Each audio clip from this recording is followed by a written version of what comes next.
السلام عليكم ورحمة الله وبركاته، يا رب تكونوا بخير ومع حلقة جديدة من حلقات الستين مباراة الغير خالدة لبوبي فيشر.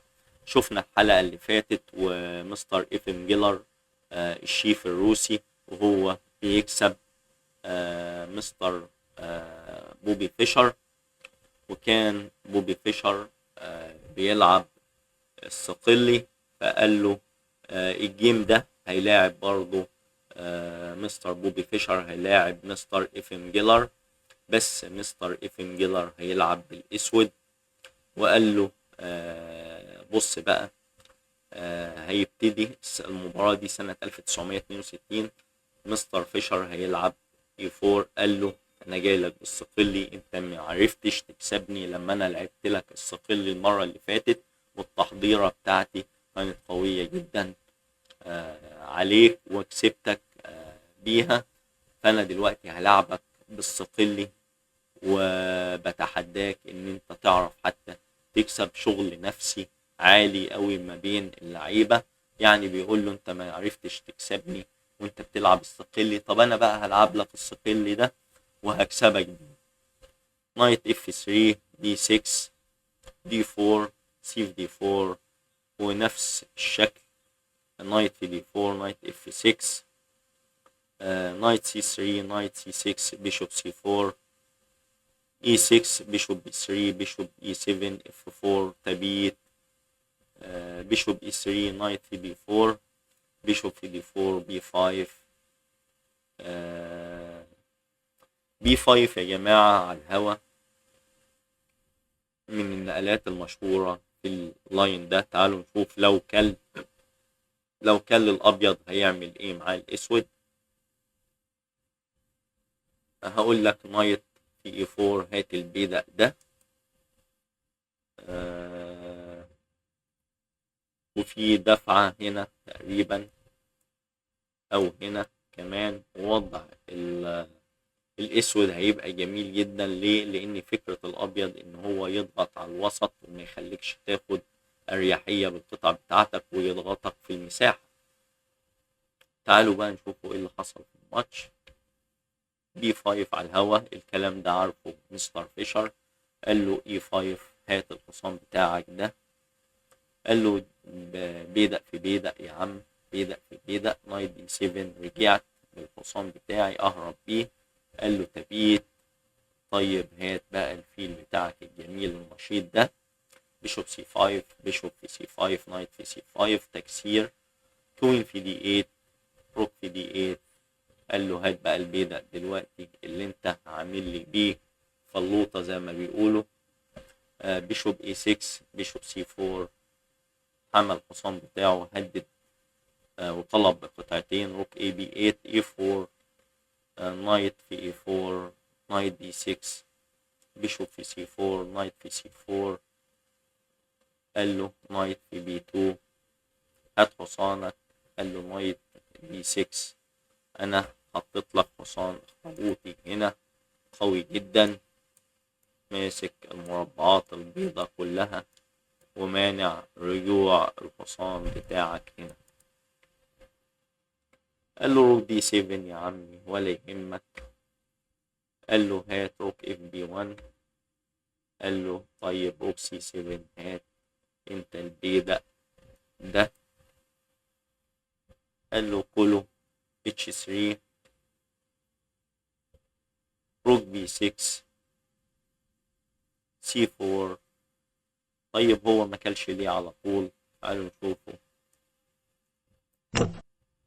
آه كان في هنا روك في اي 7.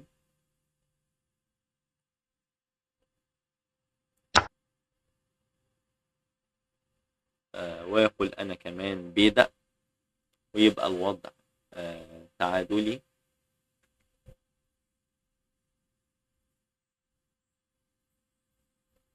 قال له روك بي 6 سي 4 اتش 6 نايت بي 5 روك سي 5 روك في بي 2 اي 6 روك اف 2 اف بي 5 روك اي 7. نزلت عندك في السابع، الصف السابع يا مستر جيلر، وطالب هنا وطالب هنا. شغل عالي من مستر فيشر برضو. قال له روك في اي 5 كل براحتك. قال له تعالى بقى روك جي 5 اوريك اللعب عامل ازاي. روك اف بي 7. قال له تعالى بقى نكسر مدام انت ما بتريحش. روك في بي 7 كسر كسر كالبيدق. هات البيدق. روك اف 5 خد البيدق بالهنا والشفا. طيب انت هتعمل ايه يا عم افن جيلر؟ الدور دوره شكله. قال له قال لك مستر افن جيلر فيشر ده ما بيلعبش على تعادل.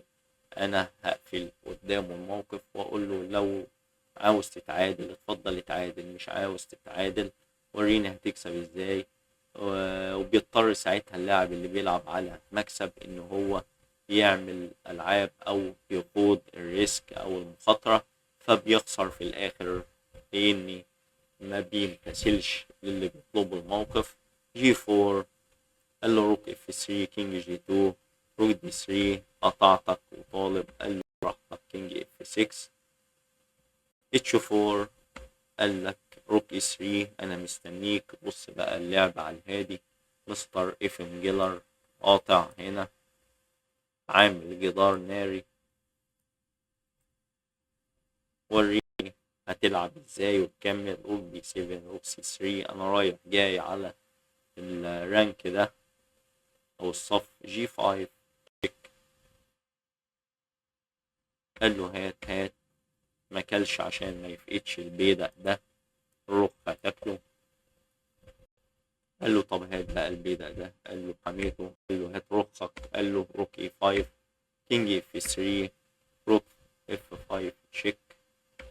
قال له كينج اي 3. قال له اي 5 كينج اي 4 كلت وتفضل كل وانا ارقي البيدق. الوضع بقى مكسب لمستر ايفن جيلر.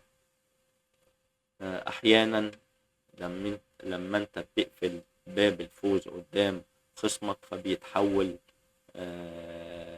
لحالة نفسية وبيعاقب نفسه بخسارة الدور.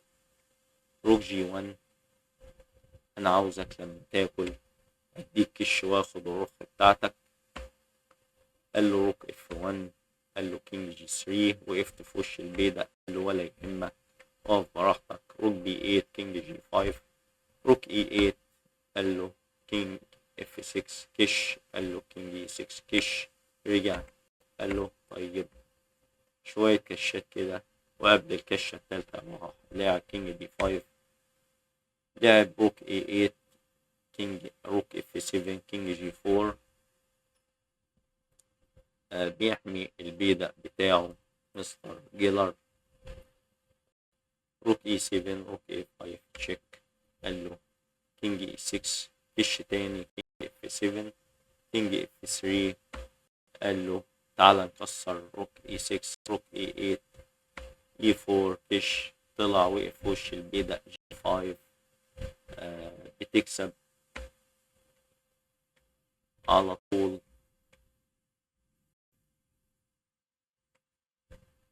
قال له انا وصلت لمربع من مربعات مفاتيح الفوز وانا واخد في الكورس بتاع مستر أسامة اني اللي بيقف ويقدر يحط الملك بتاعه على بيدق من البيادق اللي على الصف الثالث او السادس قدام البيدق بتاعه بيكسب الدور.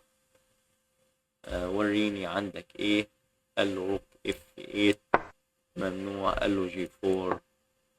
وريني عندك ايه. قال لك روك اي 8 برضو. قال له كينج جي 2. طيب تعالوا نشوف لو وقف له هنا. اقول لك روك روك اي 4. ورينا هتلعب ايه. لعب هنا مثلا هقول لك كينج جي 2. انا حميت البيدق بتاعي ده. وريني عندك ايه، وهزق البيدق ورقيه.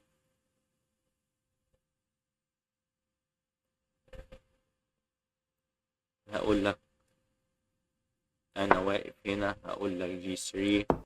طيب انزل، اقول لك كينج اتش 2 تديني كش. انزل، تيجي تطلب، انزل، تيجي تطلب هنا،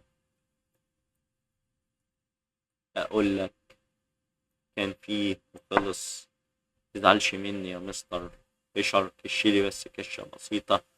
كينج جي 4 اقول لك استخبيت فيك وهرقي البيدق ده. تاكل اكل. طلقتين تحية لمستر افنجلر الطباخ الروسي او الشيف الروسي. مسك فيشر، كسر عظمه، تكسير عظام زي ما بنقول، غسيل ومكوى، شغل فاخر من الآخر. يا رب تكونوا انبسطتم بالحلقة، والسلام عليكم ورحمة الله وبركاته.